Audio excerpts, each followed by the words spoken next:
Hey, I'm Trooper Price, State Police. Where's I stopped? Coming up flashing lights there, you were speeding just a little bit. My flashing lights? There used to be flashing lights. It's a 71 to 282. How fast are you going? You're going 50 and 45. Not that big of a deal. Not bad. Yeah. Not too bad. Yeah, not bad. Do you have your license on you? Yeah, I do. Get your registration and insurance. Is this your car? Well, it's the county's. The county's? Yeah. What, do you work for a county department? Yeah, Johnson County Sheriff's Office. Oh, okay. Glasses. How long you been with them? I've got my gun on my side too, okay? Okay. Yeah, service rep. I've been the sheriff for the last 4 years. Oh, okay. Alright, guys, you're gonna have to bear with me. I know we just got the insurance a couple of days ago. What are you doing up here in Crawford County? Well, I went to visit a CI. Visit who? A CI just north of town. Delivered some bags of goodies up there. What did you deliver to him? Well, his wife. Let me pop the truck and I'll show you. There's some goods at the co-op deal we did. Yeah. Where it's giving out to needy families and stuff like that. Hey, if you don't, They're a good deal. Hey, since you're hopping out, just throw your service weapon over the passenger seat. Come back here. There you go. So you said you met a CI? Yeah. What, like a Confidential informant. Yeah, but I mean that's what were you taking him? These right here, brother. These are things that we put together. Little care packages for homeless, or not, well, people in need. Oh, really? Things like that, yeah. So why is your CI in Crawford County? Well, got them in Crawford County. I've got CIs, and I got one in Sebastian County. Got Franklin, Hope, Johnson. They just drive to Johnson to work, or what? No. There's people that we get information from. Oh, okay. People know a long time that It's kind of weird. get information. Well, it's kind of different. I work narcotics a lot, you know. Yeah. I hear of people having CIs and stuff, but I've never heard of them like a sheriff or a sheriff's department outside the county that works outside of Johnson County. You know what I mean? Well, we do it, brother. Do you? You bet. You bet. You do it as sheriff?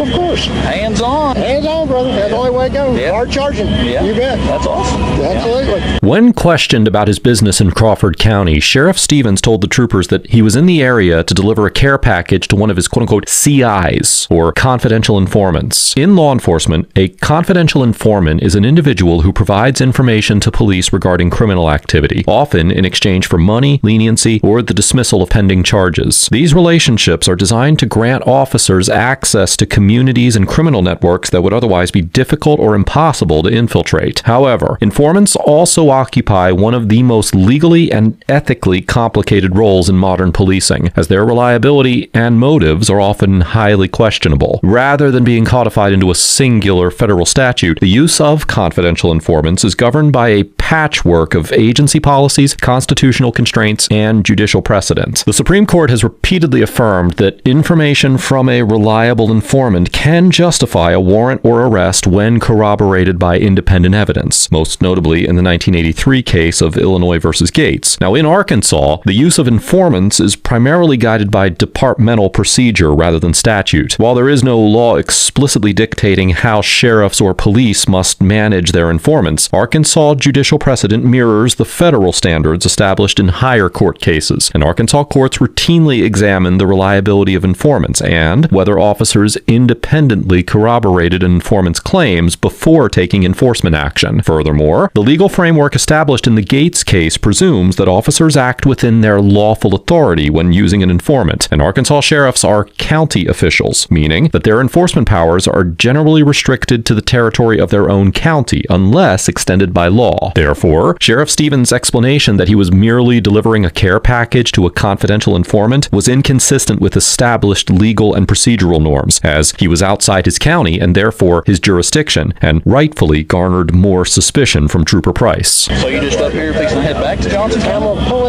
in here, buy a knife, and then head back home. Yep, Yeah. got a parade at 5 and head back. Yeah. Okay. Well, this is one of my new guys. guys to just talk with him for just a second. We'll get you out of here in a second. Okay, you don't have no more guns and like that on you? Nope. Okay, give me 1 second. All right, buddy.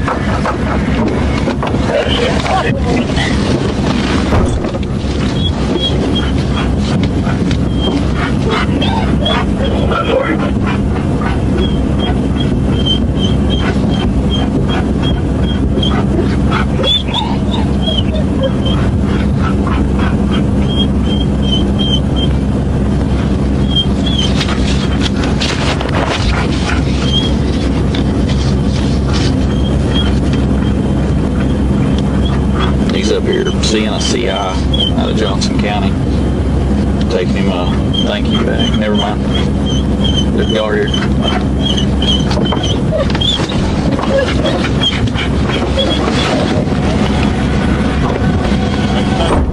Fine to do. The FBI? Okay.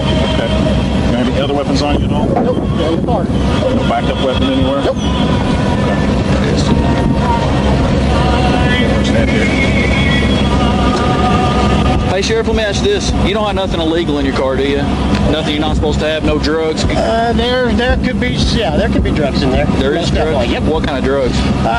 There's some, my CI just gave me some things. What's just in things? passing, there's some little, I don't know what things are. there's some butter and, Like marijuana and stuff? yeah, and like a butter marijuana and 2 little buds that through the course going on, carrying on, talking to them. Hey, go ahead and put your hands behind your back real quick, okay? Trooper Price detains Sheriff Stevens after he admits that his vehicle contains illegal drugs. A suspect's voluntary admission of criminal conduct, particularly the possession of a controlled substance, constitutes direct evidence of a crime under both federal and state law. That admission alone supplied an independent and sufficient basis for Trooper Price to detain the sheriff, regardless of any parallel FBI investigation or pre-existing intelligence. The Fourth Amendment allows an officer to detain an individual when articulable facts give rise to reasonable suspicion that a crime is being committed, and authorizes an arrest when those facts develop into probable cause. In the 1976 case of United States versus Watson, the Supreme Court held that a warrantless arrest is constitutionally sound when an officer has probable cause to believe that a felony has occurred. Arkansas courts have consistently applied that same principle, holding that a self-incriminating statement, when made voluntarily and corroborated by context, is sufficient to justify immediate detention. By acknowledging that his patrol vehicle contained controlled substances, Sheriff Stevens effectively confirmed an ongoing violation of Arkansas Code 5-64-419, the state's possession of a controlled substance statute. That confession supplied Trooper Price with an objective, articulable foundation to detain and search Sheriff Stevens, which was totally independent of the FBI's request for assistance. This whole deal's odd to me, and so as of right now, I'm going to go ahead and detain you, okay? I'm not saying you're under arrest right now, but as of right now, we're just going to detain you until we figure out what's going on, okay? Because I've never heard of a sheriff not saying that what you're doing is wrong, but I can tell you this. I've been working narcotics for 7 years, okay? And I've never heard of a sheriff himself coming out. I'm not saying it don't happen, because it does happen, but not very often that comes out and works narcotics on his own and stuff like that, okay? So, and now that you said you've got some narcotics in your car, we're going to search your car, okay? So, is this your personal car, or is this your... No, this is a county-owned vehicle. Okay. Does the court and all them, they allow you to take this out for personal use? And Well, I wouldn't quite call it personal use.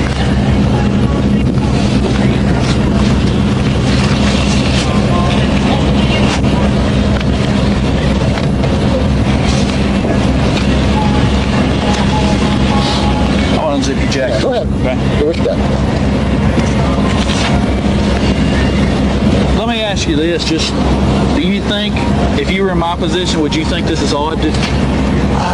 Trooper, based on I'm talking outside of what, them being here. based Look at me. on- Oh, you're talking I'm to me. with you. Okay. I'm with you. I'm asking you this. I'm going to I'm going to go ahead and just invoke my rights, and I'm going to speak attorney and assume I'm under arrest. And you guys, Okay. I'll be respectful and do whatever you I need to do. understand. I understand that. Okay. I'm going to leave your hat right here, okay? Y'all want to watch him for me? Okay.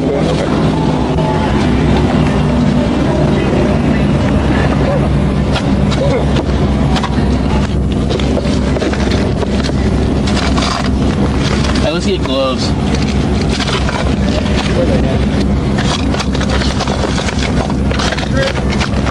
Looking at the left door right there. Okay. Right there is what was described as open type buildings. And these? No, those are just restaurants. I don't know what they are. I've got to check it. See if they are. In this door? Yeah, that's right. Yeah, it's in the doorway there. There ain't nothing in this pocket. Okay, yeah, I got them. Yep. Hey, since you told me where those are, you want to just tell me where the bud is? Huh? Since you told me where those are, you want to tell me where the bud is? They're in the trunk. Okay. Put them in they're in a plastic bag. Okay. A trash bag. Okay.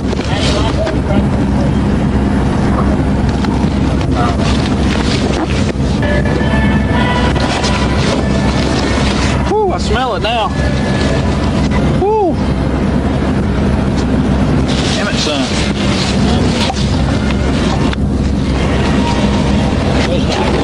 Huh? Those are the 2 items I was referring to. Yeah. That's a lot of wax. There's both. Butter, wax, still a lot.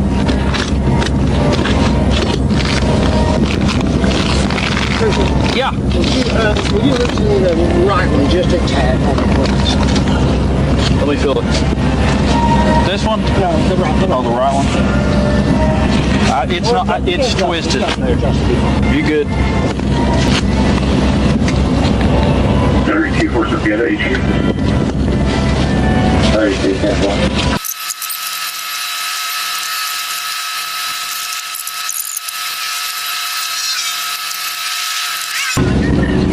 Hey, I'm just gonna let you sit over here, okay? I'm gonna put you in my car.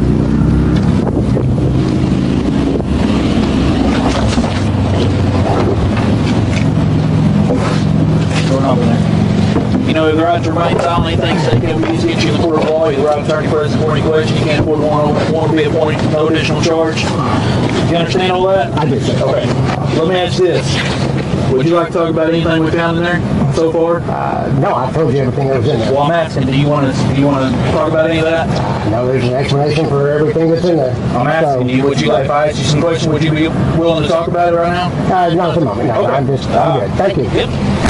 Trooper Price asks Sheriff Stevens if he would be willing to talk about the illegal substances that were found in his vehicle, and the sheriff declines his request and verbally invokes his right to remain silent. In the 1966 case of Miranda versus Arizona, the Supreme Court established that suspects subjected to custodial interrogation must be advised of their right to remain silent and their right to counsel. Once those rights are invoked, all questioning must cease, at least for a significant amount of time, unless the suspect reinitiates communication or waives the invocation voluntarily. This standard applies to anyone in police custody, regardless of whether or not they are a public official. The court later clarified in the 2013 case of Salinas versus Texas that the privilege against self-incrimination is not self-executing, meaning that a suspect must expressly assert their right to silence in order for it to apply. By clearly and verbally invoking his right to remain silent, Sheriff Stevens triggered the full protection of the Fifth Amendment, and Trooper Price's decision to end the interview at that point was consistent with both federal precedent and Arkansas case law. Any continued questioning after an explicit invocation would have risked suppression of the statements and any derivative evidence obtained thereafter.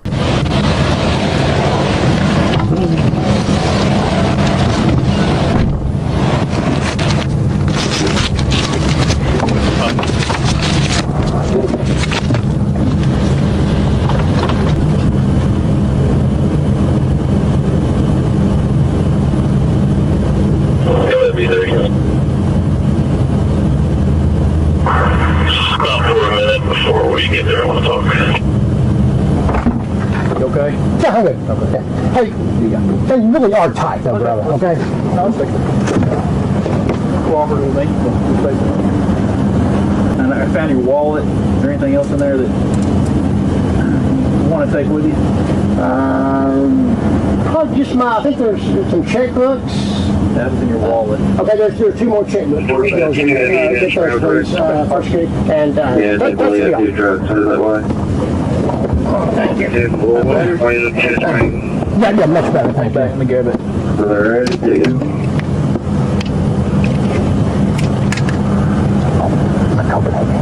I'll get you. Thanks. Sheriff Stevens was arrested and charged with speeding, 3 counts of drug possession, and 1 count of possessing a firearm while also in possession of drugs. Following the stop, the Arkansas State Police, along with the FBI, launched a broader investigation into former Sheriff Stevens' activities. On October 25, 2023, Sheriff Stevens entered a plea agreement in Crawford County Circuit Court, where he pled guilty to 1 count of possession of hydrocodone, which is a Class D felony under Arkansas Code 5-64-419. Mr. Stevens ultimately received a 6-year sentence, but that sentence was suspended, subject to conditions including $10,000 in fines and court costs and the surrender of his law enforcement certification. The prosecutor who negotiated the plea agreement stated that, quote, Mr. Stevens was given the same treatment that any other drug user would get in our county. However, the main focus was permanently removing Mr. Stevens from law enforcement and public service. Following his resignation from the department, chief deputies of the Johnson County Sheriff's Office assumed operational control until the county's quorum court appointed an interim sheriff to serve the remainder of Mr. Stevens' term. As of the writing of this episode, Mr. Stevens remains classified as a convicted felon, which, under Arkansas law, renders him ineligible to serve in any elected office or in any capacity as a peace officer. Overall, former Sheriff Stevens gets an F for blatantly abusing his authority for his own personal gain, engaging in flagrant criminal activity while serving as an elected official, and for betraying the trust of the citizens of Johnson County and the integrity of the Johnson County Sheriff's Office. Former Sheriff Stevens' conduct represents one of the most serious breaches of public trust that a law enforcement officer can commit. As the highest-ranking law enforcement official in Johnson County, he was responsible for setting the standard for ethical behavior and ensuring that his deputies upheld the law with honesty and discipline. When a sitting sheriff is caught transporting controlled substances across county lines, it can't simply be attributed to a lapse in judgment, and it should constitute the only evidence necessary to deem that official unfit to serve the public. Mr. Stevens used his authority as a sheriff as a shield for criminal activity and demonstrated a complete disregard for the ethical and procedural standards that form the foundation of public service. Perhaps the only silver lining here is that Mr. Stevens was eventually caught and then barred from ever working in any public service capacity. While his sentence was ultimately suspended, the damage to the credibility of the Johnson County Sheriff's Office cannot be overstated, and his conduct grossly undermined every deputy who serves Johnson County honestly, as well as every citizen who depends upon their fair and lawful enforcement. This interaction highlights the danger of unchecked authority within law enforcement and the importance of holding public officials to the same, if not higher, standard of accountability as the citizens that they are sworn to protect. Trooper First Class Price, along with the unidentified FBI agents, get an A+ for conducting a thorough and well-executed investigation, ensuring the integrity of the case by gathering hard evidence, and for maintaining a firm but professional demeanor throughout the encounter. The FBI's choice to coordinate the stop through the Arkansas State Police was both tactically sound and procedurally correct, as it removed any appearance of bias that could have arisen from an in-county arrest. The decision to let an uninvolved state trooper initiate the stop protected the legitimacy of the investigation, and it helped guarantee that the case against Mr. Stevens would survive later scrutiny in court. Every step of the encounter, from the traffic stop to the arrest, was captured on video, and the evidence collected was clear, corroborated, and handled according to lawful procedure and policy. What stands out most to me about Trooper Price's conduct is that he developed probable cause entirely through his own questioning, without having to rely on any prior intelligence or pressure from the FBI. His observations and dialogue during the stop directly led to Mr. Stevens admitting that there were illegal drugs in his vehicle, which supplied all the justification that was needed for a lawful detention and search. Equally important was how Trooper Price handled the interview after the arrest. When Sheriff Stevens invoked his right to remain silent, Trooper Price immediately ended the questioning. That decision reflected a clear understanding of constitutional procedure and prevented any claim that the sheriff's statements were coerced or improperly obtained. The FBI FBI agents also deserve credit for their restraint and professionalism. They allowed Trooper Price to take the lead, and they intervened only when necessary in order to secure the evidence and maintain chain of custody. Their coordination ensured that both agencies operated seamlessly, and that the evidence collected would withstand the scrutiny that accompanies a case of this magnitude. Trooper Price and the FBI agents demonstrated how disciplined, cooperative police work can dismantle corruption without undermining public trust, and I commend them both for their excellent police work and their unparalleled professionalism. Let us know if there is an interaction or legal topic that you would like us to discuss in the comments down below. Thank you for watching.